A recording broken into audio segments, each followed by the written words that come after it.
اللہ 3 لوگوں کی طرف رحمت کی نگاہ بھی نہیں ڈالے, اور وہ 3 لوگ بہت سے ہیں لیکن مختلف روایات ہیں, تو میں آپ کو ایک حدیث سناتا ہوں.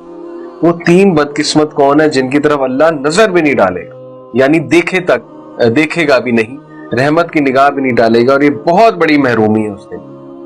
نبی صلی اللہ علیہ وسلم نے فرمایا, ایک ماں باپ کا نافرمان, جس نے ماں باپ کو بہت دکھ دیا, جو ماں باپ سے تلخ لہجے میں بات کرتا تھا, بدتمیزی کرتا تھا, ماں باپ کی خدمت نہیں کی. بوڑھے ماں باپ اس نے اپنی زندگی میں پائے لیکن اس نے توجہ نہیں دی, تو بہت ہی یہ خطرناک بات ہے کہ اللہ اس کی طرف دیکھے گا بھی. ماں باپ کو دکھ دینے والا, ماں باپ کو جس نے بہت زیادہ تکالیف دی, تو ماں باپ کا نافرمان. نمبر 2, وہ بوڑھا جو زانی ہے, یہ بھی اس لسٹ میں آتا ہے. اور سٹرینج بات ہے کہ بوڑھا زانی, کیونکہ دیکھیں بڑھاپے میں بزرگی ہوتی ہے, اور بڑھاپے میں بندہ برے اعمال کرے تو یہ ایک ایسی چیز ہے کہ اللہ تعالیٰ کی رحمت سے وہ محروم ہو جائے. اور پھر ایک لسٹ میں آتا ہے کہ دیوس کسے کہتے ہیں, کہ وہ شخص جس کو غیرت نہیں آتی اپنی وومن فوک کے حوالے سے, یعنی اس کی وومن فوک اگر کچھ بے حیا حرکت کریں یا کچھ ایسا لباس پہنے جو ظاہر ہے کہ اموڈسٹ کلوتھنگ ہے, تو اس کو حیا نہ آئے. دیٹ پرسن اللہ کے نزدیک اللہ اس کو دیکھیں گے بھی نہیں, نظر بھی نہیں ڈالیں گے کہ تمہاری غیرت کہاں پہ تھی. تمہیں اللہ تعالیٰ نے قوام بنایا, لیڈر بنایا, you are the controller of the house, اور تمہارے سامنے یہ حرکتیں ہوتی رہی ہیں, تم نے توجہ تک نہیں دی, غیر ذمہ داری دکھائی ہے. اور ہاں, ایک اور شخص ہے اس میں جس کی طرف اللہ تعالیٰ دیکھیں گے بھی نہیں, اور وہ عورت ہے جو مردوں کی مشابہت کرتی ہے لباس میں اور حلیے میں. تو یہ بھی, اس کی طرف بھی اللہ سبحانہ و تعالیٰ جو ہے وہ نہیں دیکھیں گے. یہ صحیح حدیث میں آپ کو سنا رہا ہوں. سو ہم بات کر رہے تھے کہ وہ اعمال جو انسان کو میدان حشر میں فائدہ دیں گے. میں نے کہا اچھے اخلاق, اور اس سے اگلی بات ہم نے کی کہ متکبر لوگ, اور یہ جو 3 لوگ ہیں جن کی طرف اللہ سبحانہ و تعالیٰ دیکھیں گے بھی نہیں. اور ایک حدیث میں یہ بھی آتا ہے کہ جھوٹ بول کر بزنس کرنے والا, یعنی اپنا بزنس کرتا ہے, چیزیں بیچتا ہے جھوٹ بول کے, ایگزیجریشن کر کے, اس کی طرف بھی اللہ سبحانہ تعالیٰ نہیں دیکھیں گے. عاجزی اور تواضع کے طور پر سادہ لباس پہننے والے کو حشر میں اس کا پسندیدہ لباس پہنایا جائے گا. ترمذی کی روایت ہے, صحیح حدیث ہے, اور حدیث کا جو نمبر ہے یہ 2017 ہے, جلد نمبر 2 ہے. حضرت معاذ بن انس رضی اللہ عنہ سے روایت ہے کہ رسول اللہ صلی اللہ علیہ وسلم نے فرمایا, جس نے اللہ تعالیٰ کو راضی کرنے کے لیے تواضع اختیار کیا اور ایسا قیمتی لباس نہ پہنا جسے خریدنے کی وہ استطاعت رکھتا ہے, اسے قیامت کے روز اللہ تعالیٰ ساری مخلوق کے سامنے بلائیں گے تاکہ وہ اہل ایمان کے لباس میں سے جو چاہے پسند کرے. یعنی اللہ کو سادگی پسند ہے.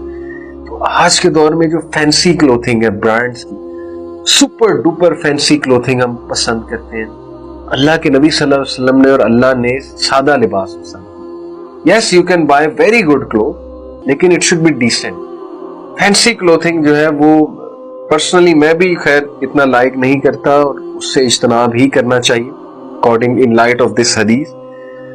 پھر حشر میں اہل ایمان کے وضو کی جگہ سفید اور روشن ہوگی. یہ بھی ایک ایسا عمل ہے جو حشر کے میدان میں انسان کو واضح کرے. سورہ کہف کی ہر جمعے کو تلاوت کرنے والے جو لوگ ہیں ان کو حشر کے میدان میں لائٹ میسر ہو, اور پل صراط پہ یاد رکھیں سخت اندھیرا ہو, شدید اندھیرا. اس وقت کون سی لائٹ آئے گی آپ کے سامنے؟ وہی اعمال, وہ جو تلاوتیں آپ نے کی ہوں گی, آپ کے نیک اعمال ٹارچ لائٹ بن کے آئیں گے. اور سورہ حدید میں پورا مکالمہ ہے منافقین کا اور مومنین کا. منافقین پیچھے سے آوازیں لگائیں گے مومنین کو. سورہ حشر کی آیات کا آپ کو کانٹیکسٹ بتا رہا ہوں. وہ کہیں گے کہ تھوڑی سی لائٹ ہمیں بھی دے دو, ہم بھی بورو کر لیں تم سے تھوڑی سی لائٹ, ہمیں کچھ نظر نہیں آ رہا. کیونکہ اتنا ہولناک منظر ہوگا, پل صراط کراس کرنا ہے, لائٹ ہی نہیں ہے, اندھیرا. فرشتے انہیں جواب دیں گے کہ تمہارے لیے کوئی لائٹ نہیں ہے, بیکاز تم نے لائٹ کے لیے سٹرائیو ہی نہیں کیا کبھی, تم نے غور ہی نہیں کیا, تم نے اچھائی نہیں کی, تم نے چیریٹی نہیں کی, تم نے نیک اعمال صرف تم اپنے لیے جی رہے تھے, اپنی خواہشات جو ہے اس کے لیے زندگی گزار رہے تھے. کیا نیکیاں کی ہیں تم نے؟ ان لوگ کو لائٹ نہیں دی جائے گی. اللہ تعالیٰ ہمیں ان لوگوں میں شمار کرے جن کے پاس لائٹ ہوگی, لیکن اعمال کریں گے تو لائٹ ہوگی, ایسے نہیں.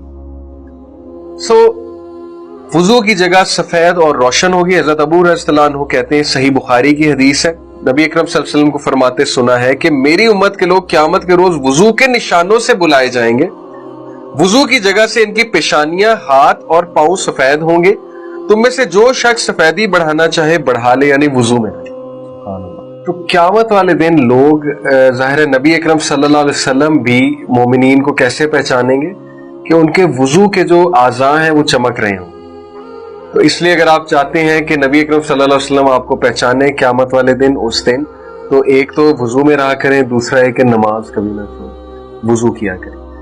Very important. دیٹس وائی یہ چیز تھنگز دیٹ میٹر میں انکلوڈ ہوئی ہے کہ یہی تو میٹر کرتی ہے. بھائی اگر ایک بندے نے دنیا اتنی کما لی, دنیا میں وہ سکسیسفل ہو گیا, اور آخرت میں وہ لوزر ہے, آخرت میں وہ فیلئر ہے, آخرت میں نبی اکرم صلی اللہ علیہ وسلم کے پاس بھی نہیں اسے جانے دیا جا رہا, آخرت میں نبی صلی اللہ علیہ وسلم اسے پہچان بھی نہیں رہے, تو یہ کون سا سکسیس ہے؟ آپ مجھے بتائیں.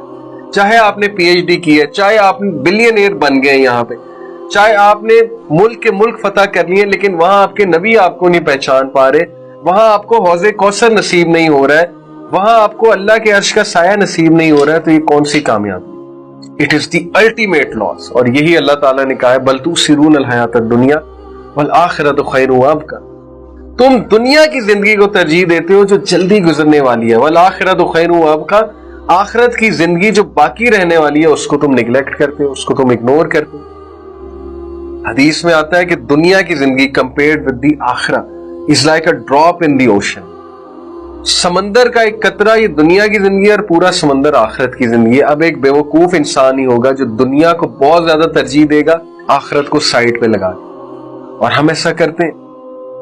اذان ہو رہی ہے, فٹ بال میچ لگا ہوا ہے, ہم اذان کو اگنور کر کے, نماز کو اگنور کر کے فٹ بال میچ دیکھتے ہیں. یہ مثال ہے دنیا کو پریفرنس, آخرت کو نیگلیکٹ کرنا. ہم کتنا ٹائم ویسٹ کرتے ہیں آپ خود سوچیں. ہم سب گاڑی ڈرائیو کرتے ہیں, جو گاڑی ڈرائیو کرتے ہیں میں ان سے بات کر رہا ہوں, ان کا ایک طویل سفر ہوتا ہے, اس سفر کے دوران گانے سنتے ہیں. یہی ٹائم وہ کوئی لیکچر سن سکتے ہیں, اپنا علم بڑھا سکتے ہیں, اپنے سکلز بڑھا سکتے ہیں. کتنا ٹائم ویسٹ ہوا ہے. ہم رات کو بیٹھ کے کیا کرتے ہیں, اللہ معاف کرے ہماری یوتھ 6 گھنٹے 5 گھنٹے بیٹھ کے پورن دیکھ رہے ہیں, رات کو ایڈکٹ ہو چکے. اتنا ٹائم کا ضیاع, اتنا ٹائم کا ضیاع, اتنی بدقسمتی. اللہ ہمیں محفوظ رکھے, معاف کرے. کچھ تو احساس کرے قیامت والے دن کیا ہمارا بنے گا, میدان حشر میں ہم کس پوزیشن میں ہوں گے. کہیں ہم وہاں پہ بہت بڑے لوزر تو نہیں ہوں گے. اللہ معاف کرے, اللہ نہ کرے, ہم سب کو اللہ تعالیٰ محفوظ فرمائے. تھنگز دیٹ میٹر میں یہ چیز سوچیں, اس چیز پہ بہت غور کریں, اس چیز کو بار بار پڑھیں. پارہ 30 کیوں میں بار بار ریکمینڈ کرتا ہوں, because it is full of reminders. سورہ نبا, اللہ تعالیٰ جو ہے سورہ نبا میں بات ہی یہاں سے شروع کر رہے ہیں. اما یتساءلون عن النبأ العظیم, they ask you about the day, تم سے کوشچن کرتے ہیں, عن النبأ العظیم, وہ بہت بڑا ڈے آنے والا ہے.